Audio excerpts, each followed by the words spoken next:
of truth, and I get to follow a flying car. So yeah, this is a big one. So my name is Maria Naggaga. You can find me on the Twitters at Lady Naggaga. So the way to think about pronouncing my name is think of Lady Gaga and then put an NA in front of the Gaga. So funny fact about my handle, I was named by a telemarketer. So a telemarketer called me up, I was complaining about my cell phone digital, and she's like, I can't pronounce your name. It's like Lady Gaga, so you're Maria Naggaga. So it's pretty interesting because most times when people call me on the phone and it's telemarketers, it's like, hello, Miss Maria Naggaga. So this is really, really interesting.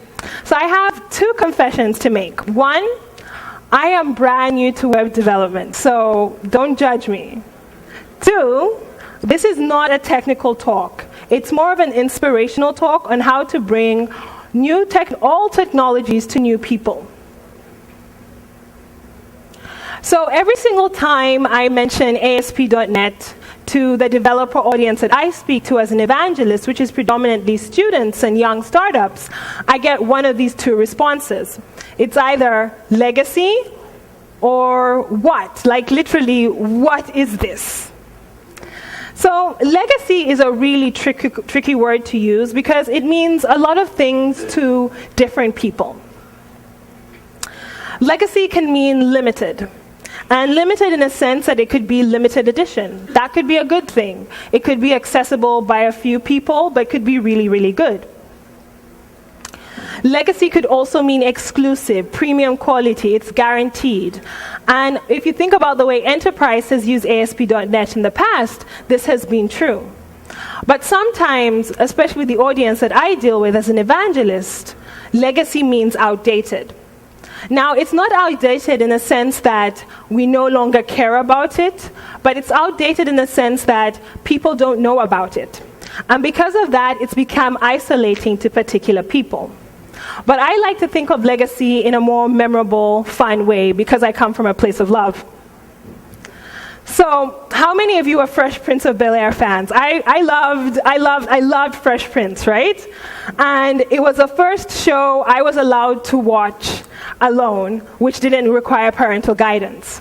So when I think about legacy, I think about great things like Fresh Prince, the first thing that made me laugh. So hands up, and it's okay to date yourself. How many of you know what this is used for? I'm going to pick on someone in the audience. Just do it. Exactly, you use it to rewind the tape. So a lot of the audience, just put in perspective, that I work with were born after 1995. So when they say this, they're like, why do you have a pencil near an iPhone cover? Well, for me, this was not only rewinding. Being one of the youngest of 6 siblings, I was the rewinder. My older sisters would call me and say, Maria, it's time to rewind the tape. So a 5-year-old me would run around swinging it like a game. And basically, I was their auto-reminder. The Walkman. Now, the Walkman was cool. When I was growing up, I used to see my older sisters with Walkman, and I was like, one day, I will have it. And then when that one day came, it was the iPod. Then VHS. How many of you had rooms growing up that were dedicated to VHS? Right? Dedicated. And then if you were lucky, you'd get one that's 120 minutes. So if you had a 3-hour movie, you'd have to wait, interchange, put it in, and you'd never know what those 3 minutes between the change would be. My first cell phone, right? And not only was this my first cell phone, it was a hand-me-down. I got a hand-me-down cell phone. And this was really cool because it did exactly what I wanted it to do. It sent text messages. No, it didn't even send text messages. It didn't even save numbers. I was able to call. So you basically would still walk around with an address book. The floppy disk. Oh my God, this sounds like ancient history, but I was in the New York Library last week, and I actually saw someone with a floppy disk, so my reaction was, what are you doing, and where is it going, and what kind of machine do you have that's going to use this? The best video game ever, right? James Bond, Nintendo 64, the last video game I ever played, and it was worth it. And remember when we had this misconception that if I blow on it, I'll fix everything? So you're caught, and when it doesn't work, you're shocked? Our first browser, right? The first thing that opened us up to the world. How many of you remember WordPerfect? I was shocked that I found a screenshot of WordPerfect. But WordPerfect was enabled us to actually write documentations where you didn't need training. It was, anyone could use it anywhere.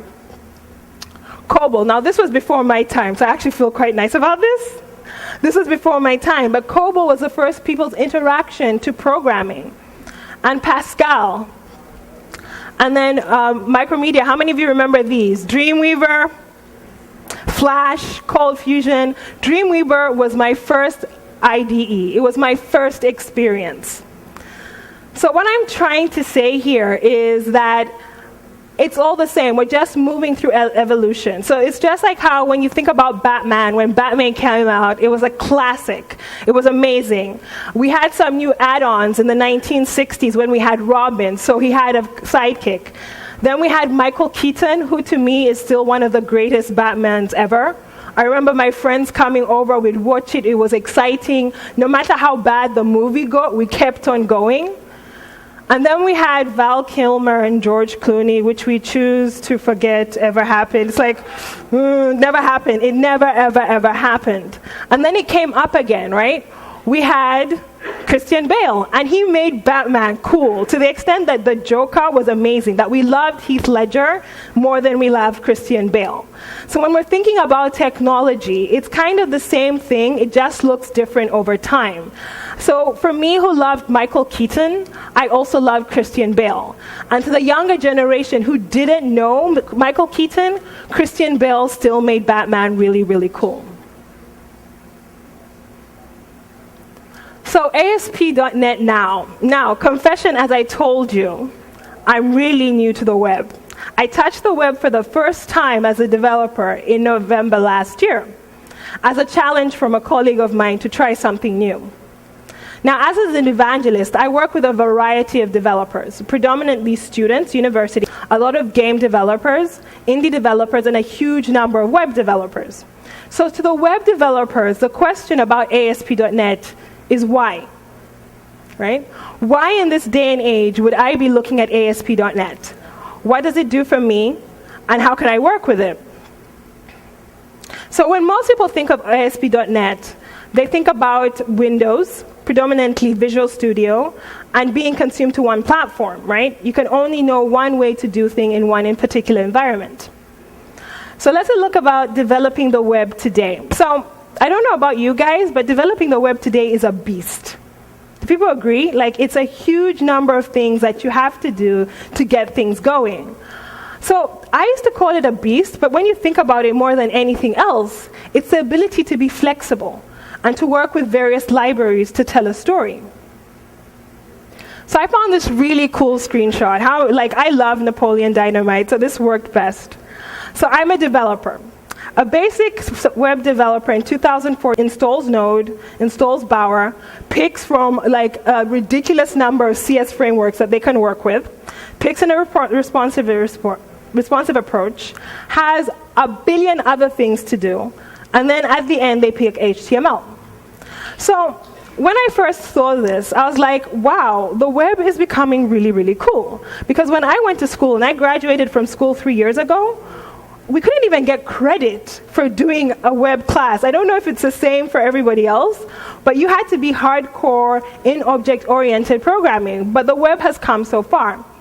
So when I think about the web right now, I think about it as an adventure. I find that every single web developer that I'm meeting so far is a fearless coder. For them, it's all about trying something new and being willing to try.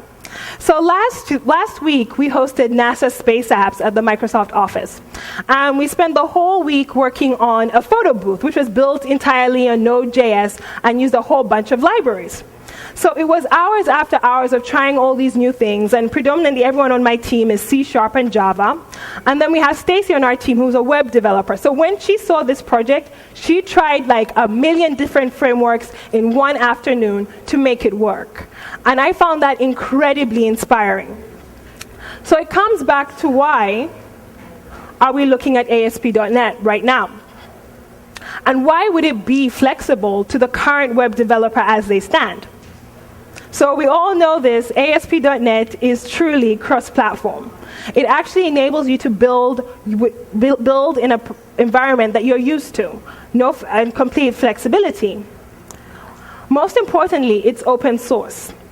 Now, for the web developer and the student developer that I work with, open source is incredibly important to them.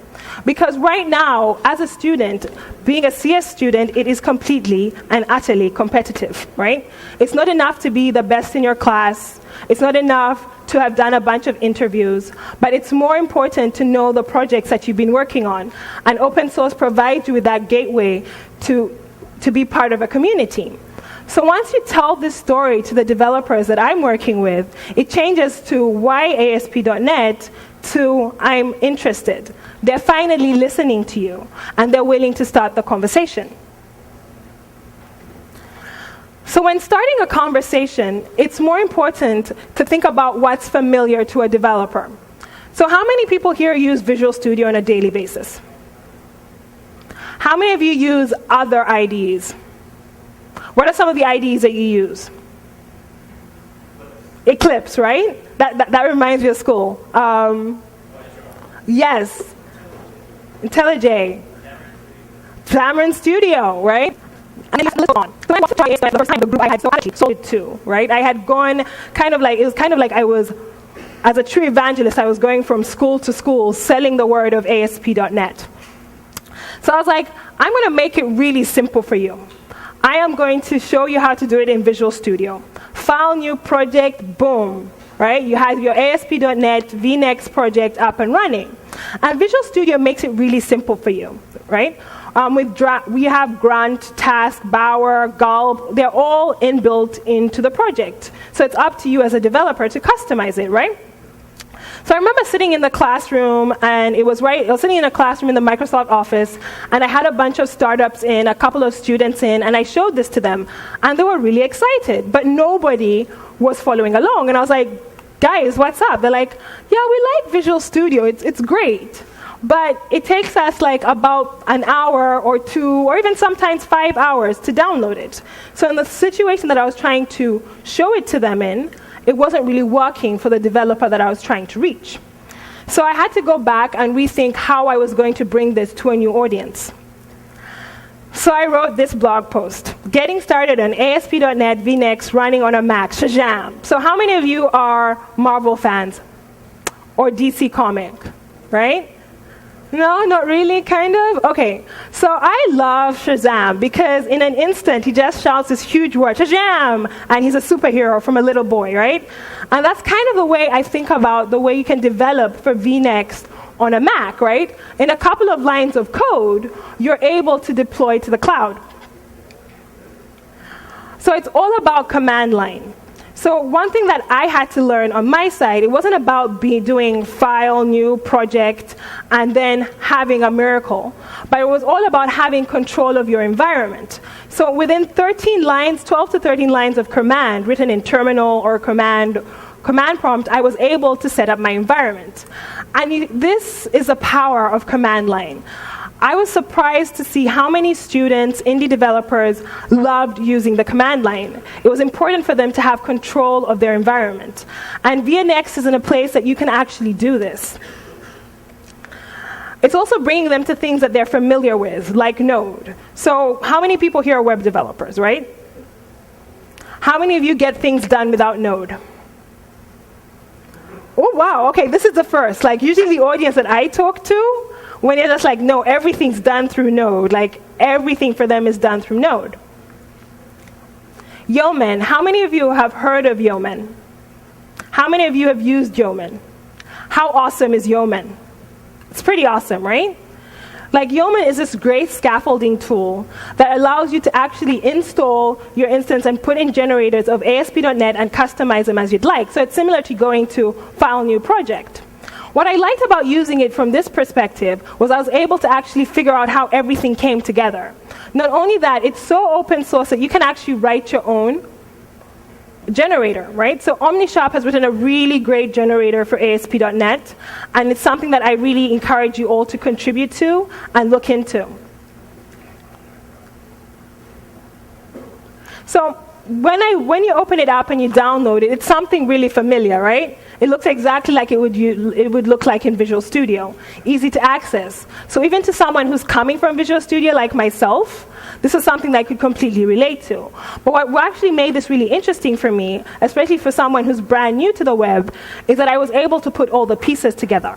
I was able to understand, using the command line, how the model, view, and control all work together.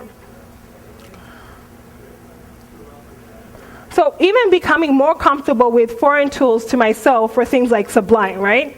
So how many of you have heard of Culture? Only one person has heard of Culture? So Culture enables you to actually run ASP.NET in Sublime. So it's a really quick and easy way to get started. So these are all things that were brand new to me, but incredibly relevant to the community that I was working with, because these are all workflows that they're used to doing. So working in things like Sublime are incredibly important. So I was brand new to Sublime, and when I first got my Visual Studio, when I first got my project, I had no idea to run it. So it was really interesting to see other tools that you could add into Sublime to make it run. On top of that, it's also really good for you to understand how you put this all together. And especially for students as an educator, it's really important to understand how they build compilers so they can add to this project. You can also run it in brackets, which is really, really cool. So this is the part when I'm going to go around the stage and talk about more about what we've been talking about at .NET, .Fringe. With everything that we've learned today, it's really important, and over the past 2 to 4 days, is not just stand there, but be part of the conversation. This is something that I actively encourage the students and startups that I work with to do. As I said before, it's really important for these guys to have a competitive angle. And there's nothing better than having one more language or tool under your belts, right? So for me, embracing something like the web, and especially for ASP.NET, it gave me a voice. It also gave me a new community that I could reach out to. Because when we're thinking about continuing and building a legacy, we're thinking about reaching and growing to different audiences. And for me, reaching different audiences is actually reaching someone you usually wouldn't. So with everything that you've learned today, I would actually really encourage you to take those and actually introduce them to somebody you wouldn't necessarily introduce it to.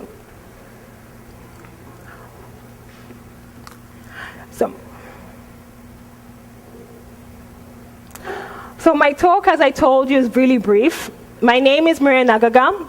I'm a technical evangelist at Microsoft. You can reach me at Lady Naggaga, and my blog post, please do not check it because I haven't updated it since November. Please don't judge me, is marianaggaga.com. But more than anything, I would really love you guys to open up to any questions that you have right now.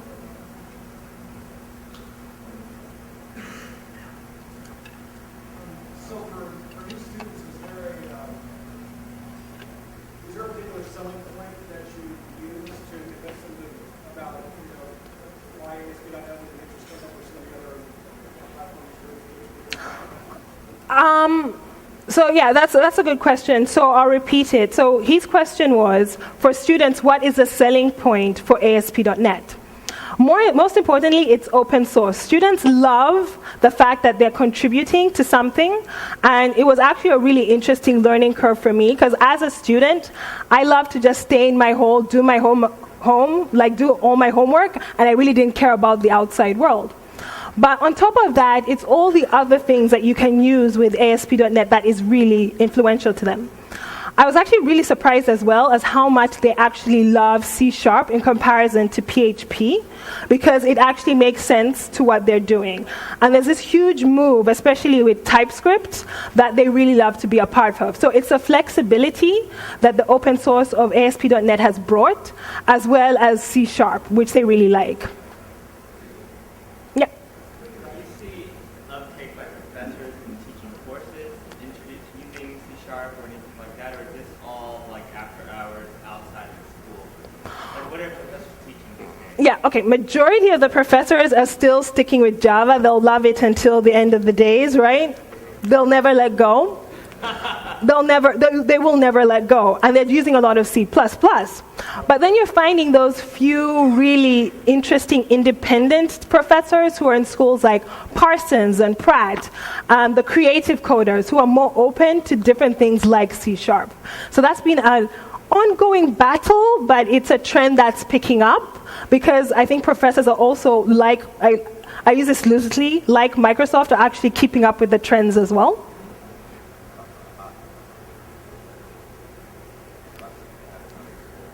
Any other questions? Okay, well, there's no one else.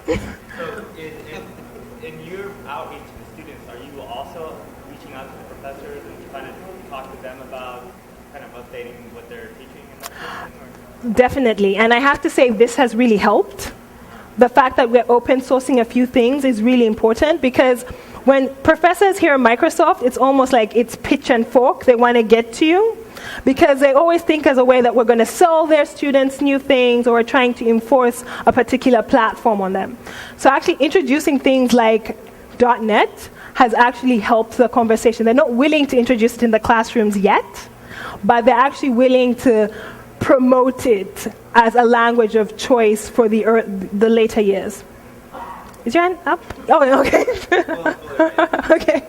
So as we progress in a more open source world, we've been open source for a long time. Yeah. Even more now than ever. I mean, when I went to school, obviously high school and college, I wasn't really involved in the open source community. I didn't understand the tooling behind Git or TS Yep. or anything like this. Like, do you see this actually being taught? It's a very integral part of a day-to-day job, where I didn't learn about source control until I was out in school. Why?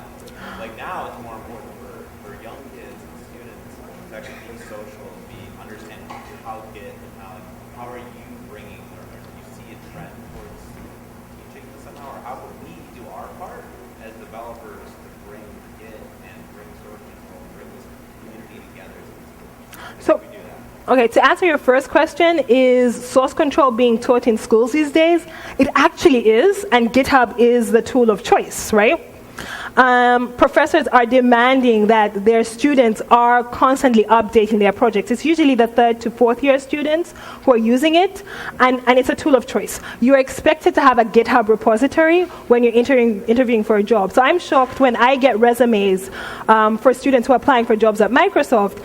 I'm shocked if I don't see a GitHub repository, even though I'm guilty of I don't have one. I don't have one. And then as developers, it's really important for us to share. And that's one thing we're not doing enough of. Like, being able to share your individual project is really important for the next generation to become better developers. So I don't know if any of you watch Silicon Valley. You must. People must watch Silicon Valley on the show. It's like how we don't want that mentality of hoarding stuff. We want that mentality of sharing stuff. So it's nice to see famous developers like Phil and Scott Hanselman sharing their code, because it makes it more accessible. If they're doing it, more people should be doing it. Kind of related, once they're interested in .NET, what's the best thing we can do as a community to be welcoming to them as well? Yeah, the best thing as a community, their interest in .NET is one big thing, is the increase of enterprise jobs that are open sourcing use .NET, right? So it's just one other opportunity where they could work. So you have things like Goldman Sachs, Ernst & Young, PwC, right? It also creates an opportunity for them to have job experience.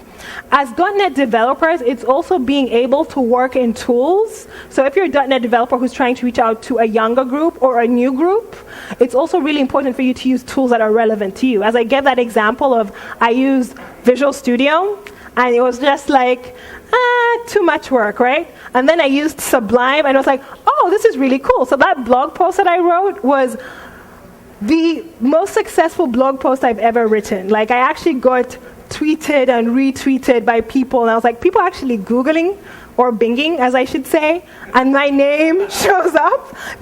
That's huge, right? Because that means it's something that people are looking for. The fact that if you look at .NET on a Mac, and I'm one of the search results, that means people are actually looking for that solution.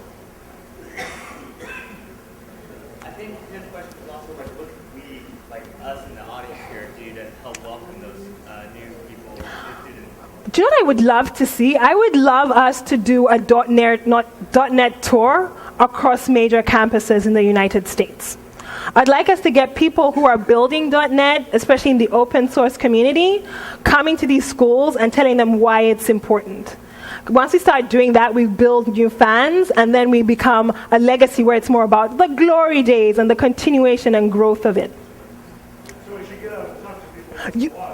I think you should get out and talk to people all the time. Like, I spend my whole day talking and convincing people all the time. Like, I wonder if people still believe me anymore, but that's what I do every single day.